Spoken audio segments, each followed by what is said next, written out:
Hello everyone, कैसे हैं आप लोग। आई होप आप लोग अच्छे होंगे। मेरा नाम है अर्पित। तो आज इस वीडियो में हम डिटेल में बात करेंगे assistant grade third technical post के बारे में कि जोन वाइज कितनी पोस्ट हैं, एलिजिबिलिटी क्या है, सिलेबस को थोड़ा हम डिटेल में समझेंगे फ़ेज़ 1 फ़ेज़ 2 में। ठीक है। इसके साथ ही साथ हम बात करेंगे इंपॉर्टेंट बुक्स के बारे में कि आप फ़ेज़ 1 के लिए कौन सी बुक्स ले सकते हैं, फ़ेज़ 2 के लिए आप कैसे अपना सिलेबस कवर कर सकते हैं, और फ़ेज़ 2 में पेपर 1 और पेपर 2 को कैसे कवर कर सकते हैं, यानी कि पेपर 2 में जो आपका टेक्निकल पार्ट है उसको आप कैसे कवर कर सकते हैं। तो सारी बातें करेंगे इस वीडियो में। ऑलरेडी एक वीडियो बना चुके हैं हम, उसको आप देख सकते हैं। उसमें मतलब टोटल हमने जो ऑफिशियल नोटिफिकेशन था उसके बारे में बात करी थी, उसमें सारी पोस्ट के बारे में बात करी थी। इसमें हम थोड़ा डिटेल में समझेंगे क्योंकि उस वीडियो में हम पर्टिकुलर पोस्ट के बारे में डिटेल में बात नहीं कर पाए थे। तो बहुत सारे लोगों को थोड़ा सा कन्फ्यूज़न है असिस्टेंट ग्रेड थर्ड और ये जो मैनेजर टेक्निकल की पोस्ट आई है इसमें क्या सिमिलैरिटी है, सिलेबस पोर्शन कितना कॉमन है, ये सारे डाउट हैं। तो दोनों ही पोस्ट लगभग अलग हैं। ठीक है। टेक्निकल मैनेजर काफ़ी हायर पोस्ट है एक तरीके से जोन वाइज, और ये जो असिस्टेंट ग्रेड है ये जोन वाइज एक तरीके से क्लर्क लेवल की पोस्ट है। ठीक है। तो यहाँ पर बहुत सारा मेजर डिफरेंस आपको देखने को मिलेगा। तो इस वीडियो में हम थोड़ा डिटेल में बात करेंगे। तो अभी तक आपको जितने भी डाउट हैं, बहुत सारे लोगों की डिमांड की वजह से हम इस वीडियो में डिटेल में बात करेंगे, जिससे आपको अगर आप प्रिपरेशन कर रहे हो तो आपको कोई भी डाउट ना रहे। ठीक है। तो वीडियो को स्टार्ट करने से पहले यार बस एक छोटी सी रिक्वेस्ट है, अगर आप चैनल पर नए हो तो प्लीज़ चैनल को सब्सक्राइब कर देना, ऑल नोटिफिकेशन बेल को जरूर ऑन कर देना, जिससे आपको ऑफिशियल नोटिफिकेशन कोई आता है, कोई इंपॉर्टेंट अपडेट आता है तो आपको सबसे पहले टेलीग्राम पे मिलेगा, उसके बाद में आपको यूट्यूब वीडियो मिल जाएगा। तो इसके लिए क्या करना है, सबसे पहले आपको टेलीग्राम चैनल जरूर ज्वाइन करना है हमारा ये। उसके साथ ही साथ आप इंस्टाग्राम पेज को ज्वाइन कर सकते हो, कुछ इंपॉर्टेंट अपडेट होता है तो वहाँ भी आपको मिल जाएगा। ये हमारा फेसबुक पेज है। ठीक है। तो इसको आप ज़रूर ज्वाइन करो। कुछ भी इंपॉर्टेंट अपडेट आता है, जो भी वीडियोस अपलोड होते हैं, जब देखोगे चैनल पे, जब कभी भी कुछ इंपॉर्टेंट होता है तभी होता है, कोई भी फालतू वीडियोस आपको देखने को नहीं मिलेंगे। ठीक है। तो अगर आप सीरियसली प्रिपरेशन कर रहे हो तो आप सब्सक्राइब कर सकते हो। इसके साथ ही साथ आप हमारा टेलीग्राम चैनल ज्वाइन कर सकते हो। ठीक है। इसके साथ ही साथ एक और इम्पॉर्टेंट बात है कि FCI AG3 टेक्निकल की जो पोस्ट है, इसके लिए जो आपका ग्रुप ए का सिलेबस है जिसमें जूलॉजी, बॉटनी और एग्रीकल्चर है, उसके लिए क्या है, जूलॉजी वाला जो पोर्शन है उसके लिए हमने क्लासेस अपलोड करना स्टार्ट कर दिया है। तो आप जा करके प्लेलिस्ट चेक कर सकते हो। ठीक है। AG3 के नाम से सॉ एजुकेशन डालोगे, AG3 सॉ एजुकेशन, तो आपको प्लेलिस्ट मिल जाएगी। उसमें हम रेगुलर बेसिस पे वीडियो अपलोड करेंगे, तो आपको वहाँ पे वीडियोस वगैरह मिल जाएंगे। और टेक्निकल पार्ट के लिए अगर आप नोट्स लेना चाहते हो तो भी आपको मिल जाएंगे। पिछली बार जैसे कुछ लोगों का कहना था कि कुछ क्वेश्चन जो थे वो काफ़ी डिटेल में आए थे, तो इस बार टेक्निकल पार्ट को हम इतना कवर कर देंगे आपका कि मतलब वीडियोस भी देखो और आप नोट्स से, तो टेक्निकल पार्ट में उससे बाहर क्वेश्चन जाने के चांसेस नहीं होंगे। ठीक है। तो आज इस वीडियो में हम बात करेंगे जोन वाइज जो टेक्निकल पोस्ट हैं। अगर आप सारी पोस्टों को ऐड करते हो, PWBD, ex serviceman, SC ST OBC general, तो टोटल नंबर ऑफ पोस्ट जो आपकी होती हैं जाकर के, वो होती हैं जाके 1679 पोस्ट हैं, जो कि आपकी टोटल टेक्निकल पोस्ट हैं। ठीक है। इसमें हम एलिजिबिलिटी, एग्जाम पैटर्न और सिलेबस और बुक्स के बारे में डिटेल में बात करेंगे, तो इस वीडियो को पूरा देखिएगा। ठीक है। सबसे पहले यहाँ पर इंपॉर्टेंट बात हम करते हैं कि जो कैटेगरी वाइज पोस्ट हैं assistant grade third technical department के लिए, वो कितनी है। ठीक है। तो टोटल पोस्ट कितनी है, हमने देखा 1679 पोस्ट है। अब यहाँ पर अगर हम बात करते हैं, यहाँ पर टोटल 5 जोन में डिवाइड किया गया है। पहला है हमारा नॉर्थ जोन। ठीक है। उसके बाद में क्या है, हमारा साउथ जोन है। फिर आप देखेंगे कि जो ईस्ट जोन है, फिर वेस्ट जोन है, उसके बाद में नॉर्थ जोन है।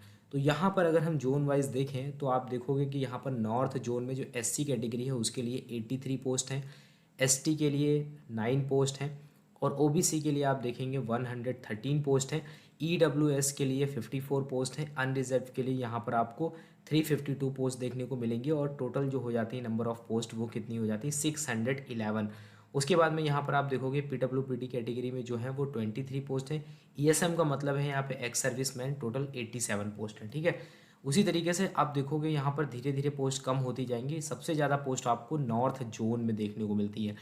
फिर भी अगर आप देखो तो टेक्निकल के हिसाब से अगर आप एक कैटेगरी में अप्लाई करना चाहते हो तो यहाँ पर जो है आपको नंबर ऑफ़ पोस्ट काफ़ी ज़्यादा देखने को मिलती हैं। एक और चीज़ है कि जो लोग भी अप्लाई करना चाहते हैं वो इनमें से किसी एक जोन में अप्लाई कर सकते हैं और एक पोस्ट के लिए ही अप्लाई कर सकते हैं। ठीक है। तो यहाँ पर बहुत ज़्यादा एक तरीके से जो आपका कंपटीशन है वो थोड़ा कम हो जाता है जब आप नेशनल लेवल पे सारे लोग फाइट करते हैं, वहीं जब लोग जोन वाइज फाइट करते हैं, ठीक है। तो यहाँ पर आप देखेंगे कि लोग एक ही जोन में अप्लाई कर सकते हैं। तो यहाँ पर ये काफ़ी अच्छी अपॉर्चुनिटी है आपके लिए, अगर आप पहले से थोड़ा सा भी अवेयर हैं, अगर आप जनरल एप्टीट्यूड को लेकर के, बाकी टेक्निकल पार्ट जो है वो ईजिली आप कवर कर सकते हो, आपके पास टाइम है पहले से। अगर आपको थोड़ा बहुत आपने जो नॉर्मल जनरल पार्ट होता है उस पर काम किया है तो आपको प्रॉब्लम नहीं होगी। साउथ जोन की अगर बात करें, यहाँ पर एससी कैटेगरी में टोटल 44 पोस्ट हैं, एसटी में टोटल 17 है, ओबीसी में टोटल 115 पोस्ट हैं, ईडब्ल्यूएस में 35 पोस्ट हैं, अनरिजर्व में 46 पोस्ट हैं। और यहाँ पर टोटल पोस्ट की बात करें तो 257 है। इसी तरीके से पीडब्ल्यूबीडी में 10 पोस्ट हैं और ईएसएम में 36 पोस्ट हैं। इसी तरीके से आप यहाँ पर देखोगे सारी कैटेगरी के अकॉर्डिंग जो है वो पोस्ट दी गई हैं। तो यहाँ पर अगर हम बात करें तो टोटल एससी कैटेगरी में आप देखोगे 170 पोस्ट आपको सभी जोन में मिलाकर मिलेंगी। उसके बाद में एसटी कैटेगरी में टोटल 86 हैं सारे जोन को मिला करके। उसके बाद में जब आप देखोगे ओबीसी कैटेगरी में टोटल नंबर ऑफ पोस्ट की अगर बात करते हैं तो वो आपकी कितनी है, 392 हैं, ठीक है। उसके बाद में ईडब्ल्यूएस में टोटल सारे जोन में आपकी 136 पोस्ट हैं, अनरिजर्व में टोटल जो पोस्ट हैं वो 622 हैं। पीडब्ल्यूबीडी की अगर बात करते हैं सभी जोन को मिला करके 51 पोस्ट हैं। ईएसएम की जो पोस्ट हैं एक्स सर्विसमैन की वो 222 पोस्ट आपको देखने को मिलेंगी सभी जोन को मिला करके। तो ये था वैकेंसीज़ का जो डिस्ट्रीब्यूशन है उसको हमने देख लिया। आप इसका स्क्रीनशॉट ले सकते हो, ये आपको बहुत काम आएगा। आपको पूरा पीडीएफ जो है दोबारा से पढ़ने की ज़रूरत नहीं है, आप इसका स्क्रीनशॉट ले सकते हो, ये आपको आगे हेल्प करेगा, ठीक है। उसके बाद में दूसरी बात यहाँ पर करते हैं एजुकेशनल क्वालिफिकेशन को लेकर के, ठीक है। तो एजुकेशनल क्वालिफिकेशन के लिए यहाँ पर देखो मेंशन है कि BSc in agriculture from a recognised university. अगर आपने बीएससी किया हुआ है एग्रीकल्चर में तो आप यहाँ पर एलिजिबल हैं।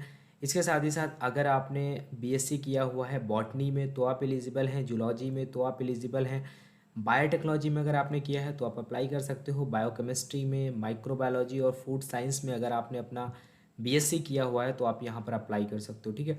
उसके बाद में बात करें अगर आपने बीटेक किया हुआ है तो अगर आपने बीटेक अपना food science and technology, agriculture engineering और बायोटेक्नोलॉजी में किया है तो आप यहाँ पर अप्लाई कर पाओगे, ठीक है। मैक्सिमम एज लिमिट की बात करें तो 27 ईयर मैक्सिमम एज लिमिट है ये आपकी। उसके बाद में जो ओबीसी हैं उनके लिए 3 ईयर का रिलैक्सेशन है, एससी एसटी के लिए जो है वो 5 ईयर का रिलैक्सेशन यहाँ पर देखने को मिलेगा, ठीक है। तो ये हो गया हमारा रिजर्वेशन की बात करें, वरना जो अनरिजर्व कैटेगरी के लिए 27 ईयर एज लिमिट है। उसके बाद में अगर हम बात करते हैं यहाँ पर कंप्यूटर के बारे में तो यहाँ पर आपके पास कोई सर्टिफिकेट होने का ज़रूरत नहीं है। यहाँ पर लिखा गया proficiency in use of computer, आपको थोड़ा बहुत कंप्यूटर का यूज़ करना आना चाहिए, बस इतना इनफ है। आपके पास कोई सर्टिफिकेट दिखाने की ज़रूरत नहीं है आपको यहाँ पर, ठीक है। दूसरी इंपॉर्टेंट बात यहाँ पर ये है सिलेक्शन प्रोसेस को लेकर के कि फाइनली आपका जो सिलेक्शन होगा उसमें आपको किन किन स्टेज से होकर के गुजरना पड़ेगा, ठीक है।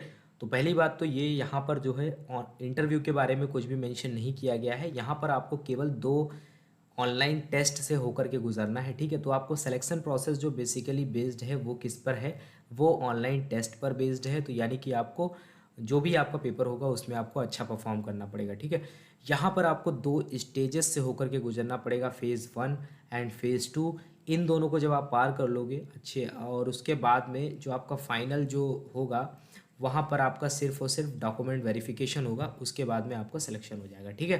तो यहाँ पर जो फेज़ 1 है तो फेज़ 1 का जो सिलेबस है अभी हम डिटेल में आगे समझेंगे, बस आप यहाँ पर थोड़ा सा आइडिया ले लो। तो यहाँ पर जो फेज़ 1 है वहाँ पर आपके जो सब्जेक्ट रहेंगे English language, reasoning ability, numerical aptitude and general studies, ये 4 सब्जेक्ट जो हैं आपको देखने को मिलेंगे यहाँ पर फेज़ 1 में। फेज़ 1 का जो पेपर है ये आपका 100 मार्क्स का होगा। यहाँ पर 100 मार्क्स के साथ में आपके 100 क्वेश्चन आएंगे। टोटल जो आपको टाइम मिलेगा वो 60 मिनट मिलेगा, यानी कि सभी के लिए आपको 15-15 मिनट मिलेंगे, ठीक है। दूसरी बात यहाँ पर ये है कि फेज़ 1 जो है वो आपको क्वालिफाई करना है, वहाँ पर आपके मार्क्स जो हैं वो आपके मेरिट लिस्ट में काउंट नहीं होंगे। अब क्वालिफाई करने के लिए यहाँ पर कोई मिनिमम मार्क्स नहीं है कि अगर आप 33 ऐसा कुछ मेंशन नहीं है, आपको अच्छा स्कोर करना है यहाँ पर, ठीक है। लेकिन आपके ये जो मार्क्स हैं ये आपके कंसीडर नहीं किए जाएंगे आपकी मेरिट लिस्ट में। फेज़ 2 में जब आप पहुँचेंगे फेज़ 1 क्वालिफाई करके तो यहाँ पर आपको अच्छा स्कोर करना पड़ेगा। आप जितना अच्छा मार्क्स स्कोर करते हो पेपर 1 पेपर 2 में उतना आपको ईजी होगा आपके सिलेक्शन में, ठीक है। तो जो पेपर 1 आपका रहेगा यहाँ पर भी रीजनिंग और उसके बाद में इंटेलिजेंस, उसके बाद में इंग्लिश लैंग्वेज, कंप्यूटर प्रोफिशेंसी, उसके बाद में आप देखेंगे कि जनरल अवेयरनेस, उसके बाद में current event data analysis, numerical ability, data interpretation. तो ये सारी चीज़ें आपकी जो हैं वो पेपर 1 में रहने वाली हैं, ठीक है। तो यहाँ पर टोटल आपका जो पेपर होगा वो 120 मार्क्स का होगा। 120 क्वेश्चंस भी आएंगे, लेकिन टाइम यहाँ पर आपको जो मिलने वाला है वो 90 मिनट मिलेगा, ठीक है। तो ये आपका पेपर 1 हो गया। दूसरा जो आपका पेपर होगा वो आपका टेक्निकल पेपर होगा, ठीक है। सब्जेक्ट रिलेटेड नॉलेज यहाँ पर आपसे पूछी जाएगी।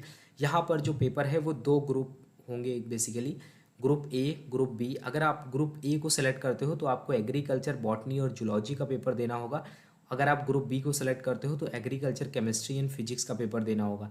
यहाँ पर जो आपके टोटल जो मार्क्स होंगे 120 मार्क्स का पेपर होगा, 60 क्वेश्चन आएंगे और 60 मिनट का आपको टाइम मिलेगा। यहाँ पर जो क्वेश्चन का वेटेज रहेगा, एक क्वेश्चन का आपको 2 मार्क्स मिलेगा, ठीक है।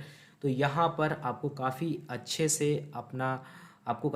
से हार्ड वर्क करना होगा, काफ़ी अच्छे से आपको प्रिपरेशन करनी होगी, क्योंकि यही आपको फाइनली जो है वो सिलेक्शन दिलाएगा, ठीक है। पेपर 1 भी बहुत इंपॉर्टेंट है, यहाँ पर भी आपको अच्छा स्कोर करना है, ठीक है। लेकिन पेपर 2 जो है यहाँ पर आपको एक क्वेश्चन के 2 मार्क्स मिलेंगे, तो यहाँ पर भी आपको अच्छे से ध्यान देना है, ठीक है। तो अगर आप चीज़ों को अच्छे से नोट्स वगैरह अपने बनाते हो और उनको ईजिली रिवाइज कर पाते हो एग्ज़ाम से पहले, तो आप यहाँ पर अच्छा स्कोर कर पाओगे, ठीक है। तो अभी आपको ये सिलेक्शन प्रोसेस जो सामने है ये पूरा समझ में आ गया होगा। आप इसका स्क्रीनशॉट ले सकते हो।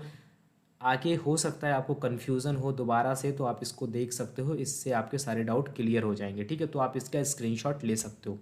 अब हम थोड़ा डिटेल में बात करते हैं फ़ेज़ 1 फ़ेज़ 2 के पैटर्न और सिलेबस के बारे में, ठीक है। तो फ़ेज़ 1 जो एग्ज़ाम है आपका, जिसको आपको क्वालिफाई करना है, जिसके आपके मार्क्स जो है आपके मेरिट लिस्ट में नहीं काउंट होंगे, ठीक है। तो उसका जो पैटर्न रहने वाला है वो ये रहने वाला है कि यहाँ पर आपका जो इंग्लिश लैंग्वेज और रीजनिंग और जनरल एप्टीट्यूड और जनरल स्टडीज़ 4 सब्जेक्ट से आपको क्वेश्चन देखने को मिलेंगे। तो जो आपका इंग्लिश लैंग्वेज है वहाँ से आपके नंबर ऑफ़ क्वेश्चंस जो होंगे वो 25 होंगे। मैक्सिमम मार्क्स जो हैं वो 25 रहेंगे। और ड्यूरेशन की अगर बात करें तो यहाँ पर आपको 15 मिनट मिलेंगे। और अगर पेपर लैंग्वेज की बात करें तो ये जो इंग्लिश का पेपर है तो आपका इंग्लिश लैंग्वेज में ही आएगा। उसके बाद में दूसरा जो आपका सब्जेक्ट है वो है आपका रीजनिंग एबिलिटी वाला पोर्शन है। वहाँ पर आपके नंबर ऑफ़ क्वेश्चन 25 होंगे, मैक्सिमम मार्क्स 25 रहेंगे, ड्यूरेशन आपको 15 मिनट मिलेंगी। ये जो रहेगा आपका बाइलिंगुअल रहेगा, ठीक है। उसके बाद में न्यूमेरिकल एप्टीट्यूड की बात करें, यहाँ पर जो नंबर ऑफ़ क्वेश्चन है वो 25 रहेंगे। मैक्सिमम मार्क्स की बात करें 25 रहेंगे, 15 मिनट का आपको टाइम मिलेगा। उसके बाद में यहाँ पर अगर हम बात करें जो आपका वर्जन रहेगा वो बाइलिंगुअल रहेगा, ठीक है। फिर अगर हम यहाँ पर देखें फोर्थ आपका जो है वो जनरल स्टडीज़ वाला पोर्शन रहेगा, ठीक है। जनरल स्टडीज़ में अगर हम बात करें जो हिस्ट्री, ज्योग्राफी, इकोनॉमी और जो जनरल साइंस होता है उसके बारे में आपको यहाँ पर पढ़ना है। मैक्सिमम आप 10th लेवल तक पढ़ सकते हो। इसमें आपको दिया है क्लास 8th तक दिया है, बहुत ज़्यादा डीप में नहीं जाना है। यहाँ से आपके टोटल 20 क्वेश्चन आएंगे, ठीक है। उसके बाद में करंट अफेयर से आपके 5 क्वेश्चन आएंगे। बहुत ज़्यादा आपको टाइम नहीं वेस्ट करना है करंट अफेयर पे, ठीक है। तो यहाँ पर ये जो आपका सिलेबस है यहाँ पर जनरल स्टडीज़ वाला, इसमें आपको बहुत डिटेल में नहीं जाना है, ठीक है। ड्यूरेशन की बात करें 15 मिनट है, बाइलिंगुअल रहेगा। टोटल नंबर ऑफ क्वेश्चन 100 रहेंगे, मैक्सिमम मार्क्स 100 रहेगा, 60 मिनट का आपको टोटल टाइम मिलेगा, ठीक है। नेगेटिव मार्किंग यहाँ पर है 1/4 की, तो आपको ध्यान रखना है अपना क्वेश्चन का आंसर मार्क करते टाइम पे, ठीक है। उसके बाद में यहाँ पर ये भी मेंशन है कि जो आपके फ़ेज़ 1 के मार्क्स हैं वो आपके मेरिट रैंकिंग में नहीं काउंट होंगे, ठीक है। फाइनल जो लिस्ट होगी उसमें काउंट नहीं होंगे, ठीक है। अब हम बात करते हैं जो हमारा फ़ेज़ 1 का, हमने ये यहाँ पर तो पैटर्न देखा, अभी हमने डिटेल सिलेबस नहीं देखा, ठीक है। तो अब हम थोड़ा सा सिलेबस देखते हैं कि टॉपिक आपको क्या क्या पढ़ने हैं, ठीक है। इंग्लिश लैंग्वेज में बेसिक ग्रामर आपको आनी चाहिए। ग्रामर के जो बेसिक रूल्स होते हैं वो आपको देख लेने हैं, एरर देख लेनी है, एरर डिटेक्शन वगैरह, ठीक है। इसके लिए बुक्स वगैरह के बारे में हम आगे बात करेंगे, ठीक है। उन्हीं बुक्स को आपको पढ़ना है, बहुत इधर उधर नहीं जाना, ठीक है। रीडिंग कॉम्प्रिहेंशन देखना है। उसके बाद में आप देखोगे क्लॉज टेस्ट है। फिर आपके फिल इन द ब्लैंक्स हो गया, वोकेबलरी हो गया, एंटोनिम्स, सिनोनिम्स हो गया। फिर आपके देखेंगे कि पैराजम्बल हो गया, फिर सेंटेंस रीअरेंजमेंट, ठीक है। तो ये आपका किसका हो गया, इंग्लिश लैंग्वेज का आपका सिलेबस हो गया। उसके बाद में जो रीजनिंग एबिलिटी है ये भी हम फ़ेज़ 1 की बात कर रहे हैं। रीजनिंग एबिलिटी की बात करें तो यहाँ पर अरेंजमेंट एंड पैटर्न से क्वेश्चन आएंगे, ठीक है। उसके बाद में आप देखोगे साइलोजिज्म से क्वेश्चन आएंगे, ठीक है। उसके बाद में एनालॉगी हो गया, इनइक्वालिटी हो गया, पजल हो गया, सिटिंग अरेंजमेंट हो गया, डायरेक्शन, डिस्टेंस, फिर ब्लड रिलेशन। ठीक है, तो ये आपका किसका क्वेश्चन हो गया, ये आपका जो क्वेश्चन हो गया, ये आपका जो पोर्शन हो गया, ये हो गया रीजनिंग एबिलिटी का।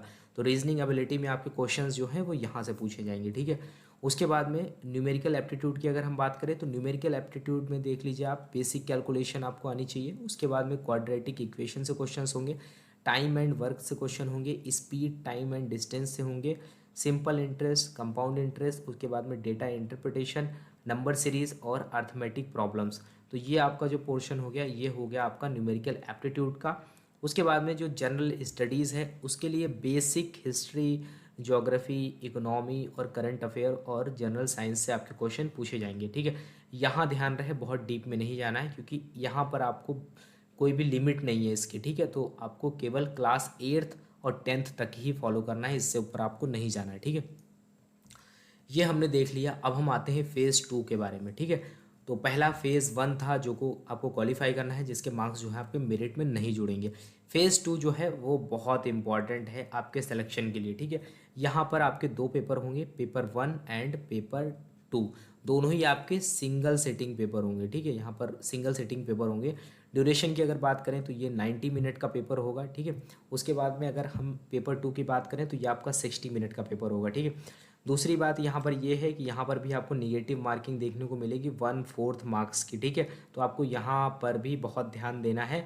अगर आप कोई क्वेश्चन को छोड़ते हैं तो वहाँ पर जो है आपको उस क्वेश्चन का कोई भी मार्क्स डिडक्ट नहीं होगा। ठीक है, सिंपल जो भी होता है अदर एग्जाम में, वैसे यहाँ पर भी आपको देखने को मिलेगा। ठीक है, अब अगर हम बात करते हैं फेज़ 2 के डिटेल सिलेबस की तरफ अभी हम बढ़ रहे हैं, तो फेज़ 2 का जो पेपर 1 था उसका ड्यूरेशन है 90 मिनट। यहाँ पर आपके 120 मल्टीपल चॉइस क्वेश्चंस देखने को मिलेंगे of general aptitude consisting of reasoning, general intelligence और उसके बाद में English language, computer proficiency, general awareness, फिर आप देखेंगे current event, data analysis, numerical ability, data interpretation for AG3 technical. ठीक है, यहाँ पर 120 मल्टीपल चॉइस क्वेश्चन आएंगे जो आपका 1 मार्क्स कैरी करेंगे। टोटल मार्क्स का जो वेटेज होगा 120 होगा। ठीक है, यहाँ तक आपको बातें समझ में आ गई। अब हम थोड़ा सा डिटेल की तरफ पढ़ रहे हैं। फेज़ 2 का जो पेपर 1 है, तो यहाँ पर total English language, reasoning ability, numerical aptitude और जनरल स्टडीज़, सेम वही चीज़ें हैं जो आपकी फ़ेज़ 1 में थी। यहाँ पर आपको फेज़ 2 के पेपर 1 में थोड़ा सा डिटेल में और थोड़ा सा डिटेल में पढ़ना पड़ेगा। ठीक है, बस। तो यहाँ पर देखो, इंग्लिश लैंग्वेज की अगर हम बात करें तो 25 क्वेश्चन आएंगे, 25 मार्क्स के होंगे। रीजनिंग एबिलिटी 25 क्वेश्चन आएंगे, 25 मार्क्स के होंगे। न्यूमेरिकल एप्टीट्यूड 25 क्वेश्चन आएंगे, 25 मार्क्स के होंगे। इन सभी के लिए आपको 20 मिनट मिलेंगे। ठीक है, फिर जनरल स्टडीज़ की बात करते हैं तो फेज़ 1 में जैसा कि आपने देखा थोड़ा सा लेवल कम था, वहाँ पर 8th लेवल तक चीज़ें पूछी जा रही थी, यहाँ पर आपसे 10th लेवल तक पूछी जाएंगी। ठीक है, तो इनिशियली जब आपको प्रिपरेशन करनी है तो आपको 10th लेवल तक एटलीस्ट पढ़ के चलना है। ठीक है, तो यहाँ पर टोटल नंबर ऑफ क्वेश्चन 45 हैं, मैक्सिमम मार्क्स 45 है, 30 मिनट आपको मिलेंगे टोटल। अगर हम यहाँ पर बात करते हैं नंबर ऑफ क्वेश्चन की 120, मैक्सिमम मार्क्स की बात करें तो यहाँ पर 120 रहेगा। उसके बाद में अगर हम यहाँ पर देखें ड्यूरेशन की अगर हम बात करते हैं तो ड्यूरेशन जो आपकी रहेगी वो 90 मिनट यहाँ पर ड्यूरेशन रहने वाली है। ठीक है, तो अभी आपको ये समझ में आ गया कि फेज़ 2 का पेपर 1 का पैटर्न क्या रहने वाला है। अब हम थोड़ा सा डिटेल सिलेबस की तरफ बढ़ते हैं। यहाँ पर क्या डिटेल सिलेबस रहने वाला है इसको आपको ध्यान देना है। ठीक है, तो अगर हम यहाँ पर बात करते हैं इंग्लिश लैंग्वेज की तो यहाँ पर basic grammar, error detection, reading comprehension, cloze test, fill in the blanks, vocabulary, antonyms, parajumble, sentence rearrangement, same वही है जो आपका पेपर फेज़ 1 का जो पेपर था उसमें जो था वही आपका फेज़ 2 में भी जो आपका जनरल एप्टीट्यूड वाला पोर्शन है वो कॉमन रहेगा। इसमें बहुत ज़्यादा डिफरेंस नहीं है, क्वेश्चन का लेवल थोड़ा सा बढ़ सकता है बस। रीजनिंग की बात करें तो यहाँ पर भी आपका अरेंजमेंट, पैटर्न और उसके बाद में साइलोजिज्म, उसके बाद में एनालॉगी, इनइक्वालिटी, पजल, सिटिंग और उसके बाद में direction and distance, blood relation. ठीक है, तो सेम वही पैटर्न है, कोई ज़्यादा चेंजेस नहीं है। यहाँ पर कंप्यूटर आपका इंक्लूड हो जाता है, तो इसमें कंप्यूटर में आपको MS ऑफिस से रिलेटेड पूरा आपको पढ़ना है, वर्ड एक्सेल पे फोकस करना है, पावर पॉइंट वगैरह सारी चीज़ें देख लेनी है। इंटरनेट हो गया, इनपुट आउटपुट डिवाइस हो गया, सॉफ्टवेयर एप्लीकेशन हो गया, वायरस हो गया, एब्रीविएशंस हो गया, जो भी कंप्यूटर में एब्रीविएशंस होंगे 1-2 क्वेश्चंस वहाँ से आपको देखने को मिल सकते हैं। उसके बाद में मेमोरी एंड स्टोरेज हो गया और प्रिंटर हो गया, ये पैटर्न है।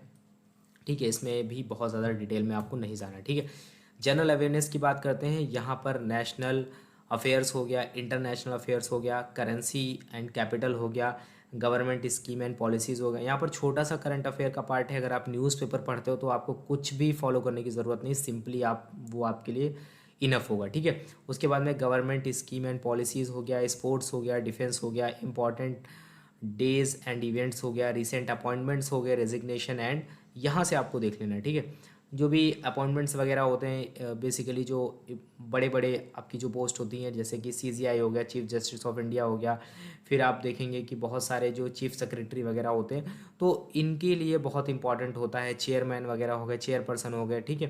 तो बड़े बड़े ऑर्गेनाइजेशन के डायरेक्टर हो गए, तो इनको आपको देख के चलना है किसका अपॉइंटमेंट हो रहा है, कौन यहाँ पे रिज़ाइन कर रहा है, ठीक है। तो यहाँ से कभी कभी क्वेश्चन देखने को मिल जाते हैं, ठीक। तो ये सारी चीज़ें आपको देखनी है। उसके बाद में न्यूमेरिकल एप्टीट्यूड में basic calculation, quadratic equation, time and work, speed, time and distance, simple interest and compound interest, data interpretation, number series और अर्थमेटिक प्रॉब्लम। तो ये आपका जो पोर्शन हो गया किसका हो गया, ये आपका हो गया आपका फेज़ 2 का पेपर 1। तो अभी हमने जो देखा फेज़ 1 को डिस्कस कर लिया, ठीक है।